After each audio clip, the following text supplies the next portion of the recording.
हमेशा कोशिश करो कि जो भी आप कर रहे हो उसके साथ साथ में कुछ और भी करो। Don't sit idle. कि खाली बैठ गए ना, और एक बार खाली बैठने की आदत अभी इस एज में पड़ गई तो आगे जाकर के आपसे काम ही नहीं होगा। आप समझ रहे हो? ऐसे बहुत सारे लोग हैं और इंडिया में तो भरे पड़े हैं। गलत टाइम पे खाली बैठने की आदत पड़ गई। अब खाली बैठने की आदत पड़ेगी तो आपको सर्कल कैसे लोगों के साथ में बनेगा? वो लोग जो खाली हैं, वेले हैं। अब वेला आदमी क्या करेगा टाइम को पास करने के लिए? टाइम पास करेगा। टाइम पास कैसे होता है? पत्ते खेलेगा। पत्ते खेलेगा, सट्टा लगाएगा, उल्टे सीधे काम करेगा, right?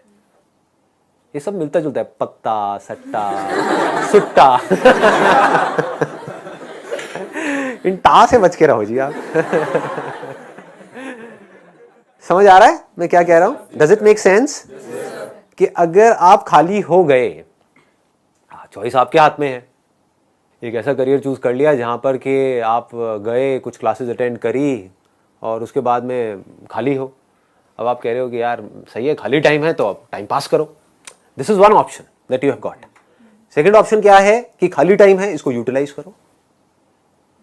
Late me do something to make myself better, not just in terms of education but overall. Most important advice मैं आपको ये दे सकता हूं based upon my understanding and experience कि कभी भी खाली मत रहो, कुछ भी करो। कुछ ऐसा हो सकता है जो आपके करियर से बिल्कुल भी रिलेटेड नहीं है लेकिन आपका मन कर रहा है अंदर से करने का, और उसमें कोई बहुत बड़ी इन्वेस्टमेंट नहीं है, ना टाइम की ना पैसे की। फॉर एग्जाम्पल, स्टीव जॉब्स का नाम सुना है आप लोगों ने? तो he was in one of the best universities in the world, और उन्होंने साथ साथ में क्या किया था पता है किसी को? कैलीग्राफी। कैलीग्राफी। अब सोचो कहां है connection? He was not in an art college but he was learning calligraphy. लेकिन आगे जाकर के जब उन्होंने अपने डॉट्स को कनेक्ट किया, इसको बोलते हैं कनेक्टिंग द डॉट्स, तो उनको पता लगा कि इसका बहुत बड़ा हाथ था उसमें। ठीक है? तो ये छोटी छोटी चीजें होती है लाइफ में जो आपकी पर्सनालिटी को एक अलग लेवल पे ले जाती है। चाहे वो कुछ भी हो, मतलब एक आप ये भी कह सकते हो कि दोस्तों के साथ में घूमना ही है तो उसको भी टाइम पास करने के मोटिव से मत घूमो, कुछ सीखने के मोटिव से घूमो। आप समझ गए ना? मतलब कि अगर दोस्तों के साथ में बैठ करके सुट्टा भी मार रहे हो तो वहां पे भी अपना माइंडसेट ये रखो कि यार मैं अपना टाइम पास नहीं कर रहा हूं, टाइम को यूटिलाइज कर रहा हूं। Why not? This is the way of thinking जो आपको बहुत आगे ले जा सकता है लाइफ में। बिकॉज टाइम पास इतना गंदा वर्ड है, दैट मीन्स कि आप डल हो गए। There is nothing like time pass for me in my life. Everything is utilisation of time. कुछ भी कर रहे हो, कुछ ना कुछ सीख रहे हो, समझ रहे हो कि मतलब कभी खुद ने ज्यादा पी ली या किसी दोस्तों ने ज्यादा पी ली तो देखो पी करके आदमी कैसी कैसी हरकतें करता है। समझ रहे हो? और उसकी वजह से क्या गड़बड़ होती है, कभी डंडे भी पड़ सकते हैं, कुछ भी हो सकता है। तो उस समय भी उससे भी कुछ ना कुछ सीख लो। कुछ नए दोस्त बनाए हैं अपने कॉलेज में तो वहां पर भी कुछ सीखो। तो आप क्या करोगे? आप सुनोगे उनकी बातों को, आप समझोगे, आप उनसे बात करोगे। और हर आदमी को ऐसे लोग अच्छे लगते हैं जो उनसे बात करें, ना कि अपनी अपनी बोलते रहे, है कि नहीं? मतलब सबको अच्छा लगता है कि वो सुने बैठ करके। ये जो चीजें हैं छोटी छोटी होती हैं, लेकिन अगर आपका सीखने का माइंडसेट है और आप 24 घंटे इस तरीके से कुछ ना कुछ सीख रहे हो ना, तो यू वुड नोटिस कि आप धीरे धीरे अंदर से बेटर होते चले जा रहे हो। कि मतलब सिर्फ आप एक कॉलेज से डिग्री लेकर के नहीं निकल रहे हो, but you are becoming a better human being, a better person, जो बहुत बड़ी चीज है। एक तो है कि आप डिग्री लेकर के निकल तो आए, लेकिन पर्सनालिटी आपकी वैसी की वैसी है जब आप कॉलेज में गए थे, या माइनर चेंजेस आए। एक आप पूरे तरीके से ट्रांसफॉर्म हो गए कि आपको अगर कोई हर 1 साल बाद मिलेगा तो मिल करके क्या कहेगा? अगर वो कह रहा है कि यार तू वैसा ही है बिल्कुल, तू बिल्कुल नहीं बदला, तो समझ जाओ गलत ट्रैक पे जा रहे हो। लोग इसको कॉम्प्लीमेंट समझ लेते हैं। This is not a compliment. मतलब पहले भी थके हुए थे, अभी भी थके हुए हो, पहले बेवकूफ थे, आज भी बेवकूफ हो। मजा इसमें आना चाहिए कि कोई पुराना आकर के आपको मिले, कोई पुराना स्कूल का दोस्त आकर के मिले, वो कहेगा भाई क्या हो गया तेरे को, मतलब तू तो बिल्कुल ही बदल गया है, तू तो बिल्कुल ही बदल गई। समझ गए? इसका मतलब आपने कुछ सीखा है, आप उससे अलग बने हो, जैसे आप थे आप उससे कुछ बेटर हो गए। तो ये सिर्फ अभी के लिए नहीं है, कि अभी आपकी एज है 18 साल 19 साल, तो ये अभी के लिए नहीं है, पूरी लाइफ के लिए।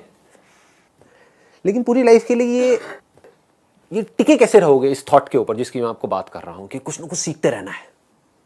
अगर आपने भी नोट किया होगा तो आज से 4 साल पहले जो मेरे सेशंस देखे होंगे और आज जो सेशंस देख रहे हो उसमें आपको जमीन आसमान का फर्क मिल रहा होगा। तो क्या हो रहा है, कभी सोचा है?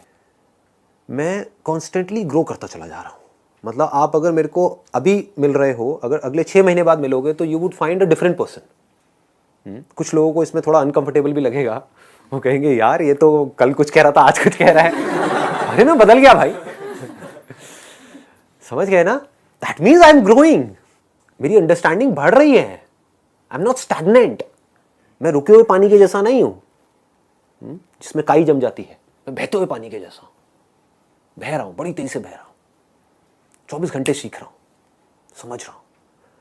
ठीक है, तो मोस्ट इंपॉर्टेंट यहां पर, अगर अभी तक मैंने जो कुछ भी कहा उसको अगर मैं समअप करूं तो मोस्ट इंपॉर्टेंट बिजी रहना है।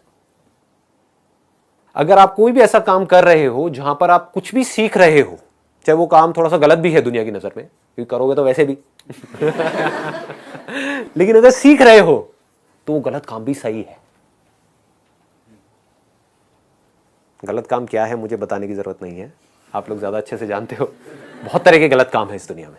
गलत काम भी अगर आप एक लर्निंग एटीट्यूड से कर रहे हो कि मुझे सीखना है and I need to grow out of it, तो वो अच्छा है। और एक सही काम भी बस करने के लिए कर रहे हो तो बेकार है। कि घर वालों ने कहा है कि ये करियर चूज करो और पढ़ो, तो हाँ बस घर वालों ने कहा है तो मैं पढ़ रहा हूं, पढ़ करके मेरे को नौकरी लग जाएगी, ये हो जाएगा वो हो जाएगा, सब बेकार है। ठीक बात है ना कि आप सही काम तो कर रहे हो लेकिन उसका फायदा क्या है if you not charged about it, if you not excited about it, है ना? तो होगा क्या कि अगर ये सीखने वाला एटीट्यूड होगा तो you will never get stuck in your life. आप कॉन्स्टेंटली आगे आगे आगे आगे बढ़ते चले जाओगे, ग्रो करते चले जाओगे। खाली बैठने से अच्छा है कि कुछ आप बेकार का काम कर रहे हो। अगर कुछ नहीं है करने के लिए तो जा करके अपने घर से निकल जाओ। घर से मतलब घर छोड़ना नहीं है। आगे घर वाले मेरे पास आ जाए, ये कहाँ है जी हमारा बच्चा, मेरी बेटी कहाँ है? घर से निकल जाओ का मतलब कि घर में बैठे हुए हो, थके हुए टीवी देख रहे हो, उससे अच्छा है कि बाहर बैठ जाओ जा करके, और जा करके बैठ करके लोगों को ऑब्जर्व करो। देखो लोग क्या कर रहे हैं, कैसे कर रहे हैं, क्यों कर रहे हैं। जो आप बनना चाहते हो, जो आप बनने वाले हो, जो वो बन चुके हैं, उनको देखो, बहुत कुछ सीखने को मिलेगा। समझ पा रहे हो? जैसे फॉर एग्जाम्पल आप एक इंजीनियरिंग कॉलेज में हो तो आप क्या बनने वाले हो? इंजीनियर बनने वाले हो। इंजीनियर बन के क्या करोगे? क्या करोगे? किसी ना किसी मल्टीनेशनल कंपनी में जाओगे, एज अ सॉफ्टवेयर इंजीनियर वहां पे काम करोगे, वहां बाहर जाकर के बैठ जाओ। देखो उन लोगों को जो वहां पहुंच चुके हैं, जहां पहुंचना चाहते हो, जा करके उन लोगों से बात करो। बात तो कर ही लेंगे, बात करने में क्या दिक्कत है? लंच ब्रेक होती है, उसके टाइम पे सब लोग बाहर आते हैं, करते हैं, बैठते हैं, तो उनसे बात कर सकते हो। ज्यादा नहीं, आपने 2-4 लोगों से भी बात करी तो कितना कुछ सीखने को मिल सकता है। उनको बताओ कि ऐसे ऐसे मैं यहाँ पर हूँ, इस कॉलेज में हूँ और मैं आगे जा करके कुछ अच्छा ऐसा करने का सोच रहा हूँ, तो I just want to learn something from you, can you share something out of your experience to me, it would be really helpful for me. सोचो, तो उनसे बात करके आप जो सीखोगे, क्या वो छोटी चीज होगी? बहुत बड़ी चीज हो सकती है। तो यहां पर क्या हो रहा है, आप एक तो बिजी हो रहे हो, दूसरा आप सीख रहे हो, कुछ कंस्ट्रक्टिव सीख रहे हो।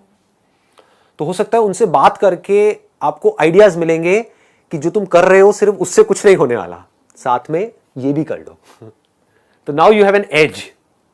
मतलब आपके कॉलेज में जो हजारों बच्चे हैं और आप हो, आप में और उनमें एक फर्क आ गया, क्योंकि अब आप कुछ ऐसा कर रहे हो जो वो नहीं कर रहे।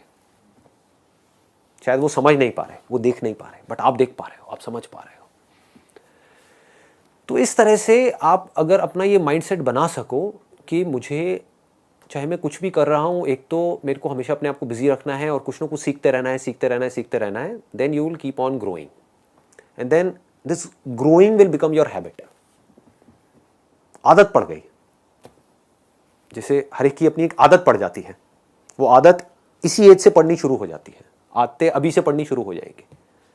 अभी अगर आदत पड़ गई कि यार बस मेरे को ना कहीं से कंफर्टेबल लाइफ मिल जाए, समझ गए, गए पूरी लाइफ के लिए।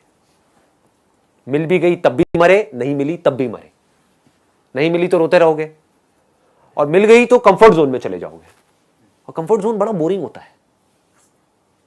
ये अभी आपको मेरी बात समझ नहीं आएगी, लेकिन जब आने वाले 10 साल बाद आप अपने आप को देखोगे, अगर एक कंफर्ट जोन में पहुंच गए, तब आपको रियलाइज होगा कि यार लाइफ कितनी बोरिंग है।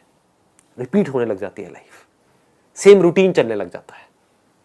शुरू में कुछ दिन तक बड़ा अच्छा लगता है, नई कंपनी में गए, नई जॉब, नए लोग, ये हो, फिर जैसी रूटीन में जाते हो सब बोरिंग लगने लग जाता है। Make growing your habit, if that is your habit, अगर वो आपकी आदत बन गई है, तो अब आप कुछ कमाल के बन सकते हो। अब आप कुछ ऐसे बन सकते हो जिसको देख करके the whole world will be proud of you. चलो दुनिया को भी छोड़ो, दुनिया whether they will be proud of you और not, but you will be proud of yourself, most important.